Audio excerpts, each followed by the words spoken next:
हरे कृष्णा। हम कल की कथा में आगे बढ़ते हैं।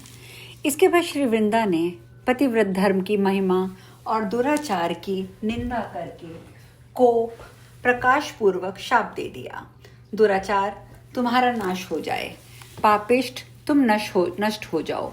इतना कहकर जब पुनः शाप देने को उद्यत हुई तब स्वयं सूर्य ने उसे यत्न करके रोक दिया।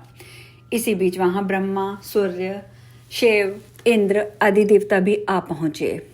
सबने उससे क्षमा मांगी और धर्म तुम्हारी परीक्षा के लिए आया था, उसमें तनिक भी पाप बुद्धि नहीं थी। धर्म के नाश से जगत के सनातन धर्म रूपी जीवन का नाश हो जाएगा, यह कहकर धर्म को जीवन दान देने की प्रार्थना की। तब वृंदा ने कहा, देव, मैं नहीं जानती थी कि ब्राह्मण वेशधारी धर्म है और मेरी परीक्षा करने के लिए आए हैं। इसी कारण मैंने क्रोधवश इनका नाश किया है। अब आप लोगों की कृपा से मैं अवश्य धर्म को जीवन दान दूंगी। ब्रजेश्वर, यूं कहकर वह वृंदा पुनः बोली, यदि मेरी तपस्या सत्य हो और मेरा विष्णु पूजन सत्य हो तो उस पुण्य के प्रभाव से विप्र प्रवर यहाँ शीघ्र ही दुख रहित हो जाएं। यदि मुझ में सत्य वर्तमान हो और मेरा व्रत सत्य और तप शुद्ध हो तो उस पुण्य तथा सत्य के प्रभाव से ये ब्राह्मण कष्ट रहित हो जाएं। यदि नित्य मूर्ति सर्वात्मा नारायण और ज्ञानात्मक शिव सत्य हैं तो ये द्विजवर संताप रहित हो जाएं। यदि ब्रह्म सत्य हो तभी देवता और परमा प्रकृति सत्य हो, यज्ञ सत्य हो, तप सत्य हो तो इन ब्राह्मण का कष्ट दूर हो जाए। इतना कहकर सती वृंदा ने धर्म को अपनी गोद में कर लिया और कला रूप को देखकर वह कृपा परवश हो रुदन करने लगी।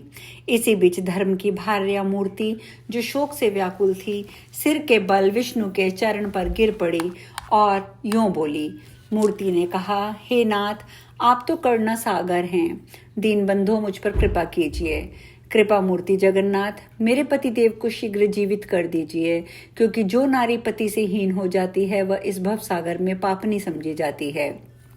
उसकी दशा नेत्रहीन, मुख और प्राण रहित शरीर के समान हो जाती है। माता पिता, भाई बंधु और पुत्र तो परिमित सुख देने वाले होते हैं। सर्वस्व प्रदान करने वाला तो सामर्थ्यशाली पति ही होता है। इतना कहकर मूर्ति देवी वहां खड़ी हो गई और विलाप करने लगी। तब भगवान, जो सर्वात्मा और प्रकृति से परे हैं, वृंदा से बोले। श्री भगवान ने कहा, सुंदरी, तुमने तपस्या द्वारा ब्रह्मा की आयु के समान आयु प्राप्त की है। वह अपनी आयु तुम धर्म को दे दो और स्वयं गोलोक को चली जाओ। वहां तुम तपस्या के प्रभाव से इसी शरीर द्वारा मुझे प्राप्त करोगी। सुमुखी, गोलोक में आने के पश्चात वराह कल्प में तुम राधा की छाया भूता वृषभानु की कन्या होगी। उस समय मेरे कलांश से उत्पन्न हुए रायाण गोप तुम्हारा पाणी ग्रहण करेंगे। फिर रास क्रीड़ा के अवसर पर तुम गोपियों और राधा के साथ मुझे प्राप्त करोगी। जब राधा श्री दामा के शाप से वृषभानु की कन्या होकर प्रकट होगी, उस समय वे ही वास्तविक राधा रहेंगी। तुम तो उनकी छाया स्वरूपा होगी। विवाह के समय वास्तविक राधा तुम्हें प्रकट करके स्वयं अंतर्ध्यान हो जाएंगी और रायण गोप तुम छाया को ही ग्रहण करेंगे। परंतु गोकुल में मोहाच्छन्न लोग तुम्हें ये राधा ही है ऐसा ही समझेंगे। उन गोपों को तो स्वप्न में भी वास्तविक राधा के चरण कमल का दर्शन नहीं होता, क्योंकि स्वयं राधा मेरे पास रहती हैं और उनकी छाया रायण की भार्या होती हैं। इस प्रकार भगवान विष्णु के वचन सुनकर सुंदरी वृंदा ने धर्म को अपनी आयु प्रदान कर दी। फिर तो धर्म पूर्ण रूप से उठकर खड़े हो गए।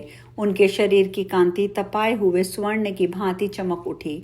उनका सौंदर्य पहले की अपेक्षा बढ़ गया था।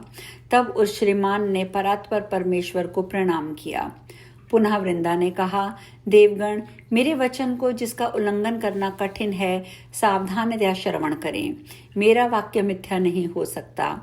मैंने क्रोध वेश में आकर जो 3 बार क्षयो भव तुम्हारा नाश हो जाए ऐसा वचन कहा है और पुनः कहने के लिए उद्यत होने पर सूर्य ने मना कर दिया था, उसका फल यूं होगा।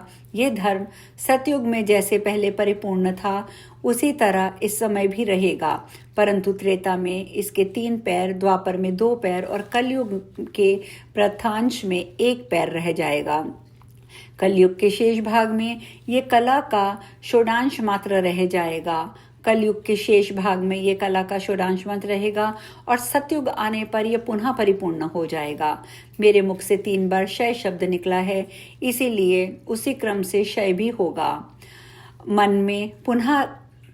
में पुनः कहने का विचार करने पर सूर्य ने रोक दिया था। इसी कारण यह धर्म कलयुग की समाप्ति में कलामय ही रह जाएगा। नंद जी, इसी बीच देवताओं ने वेग पूर्वक गोलोक से आए हुए एक अत्यंत सुंदर और शुभ रथ को देखा। उस रथ का निर्माण अमूल्य रत्नों द्वारा हुआ था।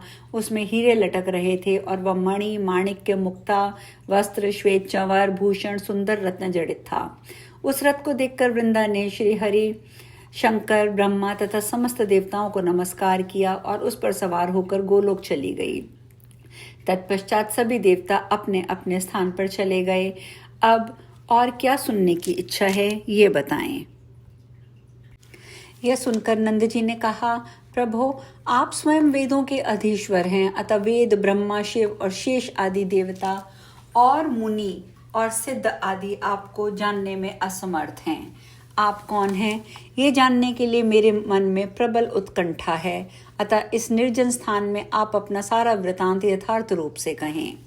श्री नारायण कहते हैं, अर्थात नारायण मुनि कहते हैं, नारद, इसी बीच वहां श्री कृष्ण का दर्शन करने के लिए सहसा पुलस्तस्य, क्रतु, भृगु, अंगिरा, प्रचेता गण, वशिष्ठ, दुर्वासा, कंड व कात्यायन, पाणिनि, कणाद, गौतम, सनक, सनंदन, तीसरे सनातन, कपिल, आसुरी, वायु, पंशिक, विश्वामित्र, वाल्मीकि, कश्यप, पराशर, विभांडक, मरीचि, शुक्र, अत्रि, बृहस्पति, गार्ग्य, वात्स्य, व्यास, जैमिनी, परिमित, वचन बोलने वाले, श्रृंग, याज्ञवल्क्य, शुक, जटाधारी, सौभरी, भारद्वाज, सुभद्रक, मार्कंडे, लोमश, आसुरी, विकंटक, अष्टावक्र, शतानंद, वामदेव, भृगुरी, संवर्त, उथत्य, नर, मैं अर्थात नारायण, नारद, जाबली, परशुराम, अगस्त्य, पैल, युधमन्यु, गौरमुख, उपमन्यु, शुद्धश्रवा, मैत्रेय, चवन, करत और कर मुनीश्वर आ पहुंचे।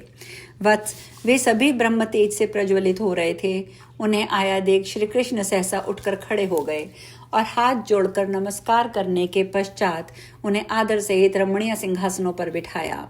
फिर श्री कृष्ण ने कुशल प्रश्न पूर्वक परस्पर वार्तालाप करके उनकी विधिवत पूजा की और स्वयं ही भी उन्हीं के मध्य में आसनासीन हो गए। इसी समय श्री कृष्ण को आकाश में एक सुसुज्वल तेज राशि दिख पड़ी। उसे मुनियों ने भी देखा। वत्स नारद, उस तेज के अंदर सुवर्ण की सी कांति वाले 5 वर्षीय नग्न बालक के रूप में सनत कुमार जी थे। वे सहसा उस सभा के बीच में प्रकट हो गए। उन्हें एक सामने देखकर खड़े हुए मुनिवरों ने प्रणाम किया और श्री कृष्ण ने भी मुस्कान युक्त एवं स्निग्ध नेत्रों वाले कुमार को युक्ति पूर्वक सादर सिर झुकाया। तब सनत कुमार जी उन सबको आशीर्वाद देकर उस सभा में विराजमान हुए और ऋषियों तथा सनातन भगवान श्री कृष्ण से बोले। सनत कुमार ने कहा, मुनिवरों, आप लोगों का सदा कल्याण हो और तपस्याओं का अभीष्ट फल प्राप्त हो, किंतु कल्याण के कारण स्वरूप इन श्री कृष्ण का कुशल प्रश्न निष्फल है। इस समय तो आप लोगों का सर्वथा कुशल है, क्योंकि आप लोग उन परमात्मा का दर्शन कर रहे हैं जो प्रकृति से परे होने पर भी भक्तों के अनुरोध से शरीर धारण करते हैं, निर्गुण इच्छा रही और समस्त तेजों के कारण हैं तथा इस पृथ्वी का भार उतारने के लिए आविर्भूत हुए हैं। श्री कृष्ण ने कहा, विप्रप्रवर, जब सभी शरीरधारियों के लिए कुशल प्रश्न अभीष्ट होता है, तब भला मेरे विषय में ये कुशल प्रश्न क्यों नहीं है? सनत कुमार जी बोले, नाथ, प्रकृति शरीर के विषय में कुशल प्रश्न करना तो सर्वथा शुभदायक है, परंतु जो शरीर नित्य और मंगल का कारण है, उसके विषय में कुशल प्रश्न निरर्थक है। श्री भगवान ने कहा, विप्रप्रवर, जो शरीरधारी हैं वह प्राकृतिक कहा जाता है, क्योंकि वह नित्य प्रकृति के बिना शरीर जिनका बन ही नहीं सकता। सनत कुमार जी बोले, प्रभो, जो शरीर रज वीर्य से उत्पन्न होते हैं वे ही प्राकृतिक कहे जाते हैं, किंतु जो प्रकृति के स्वामी और कारण हैं उनका शरीर प्राकृतिक कैसे हो सकता है? आप तो समस्त कारणों के आदि कारण, सभी अवतारों के प्रधान बीज, अविनाशी और स्वयं भगवान हैं। वेद आपको सदा नित्य सनातन ज्योति स्वरूप परमोत्कृष्ट परमात्मा और ईश्वर कहते हैं। प्रभो, वेदांग और वेदज्ञ लोग भी आप मायापति निर्गुण परात्पर को माया द्वारा सगुण रूप कहते बतलाते हैं। श्री कृष्ण ने कहा, विप्रप्रवर, इस समय मैं वसुदेव का पुत्र वासुदेव हूँ। मेरा शरीर रक्त वीर्य से ही आश्रित है, फिर ये प्राकृत कैसे नहीं है? इसके लिए कुशल प्रश्न अभीष्ट क्यों नहीं है? अब इस प्रश्न का क्या उत्तर दिया सनत कुमार जी ने, ये हम चर्चा कल करेंगे। हरे कृष्णा।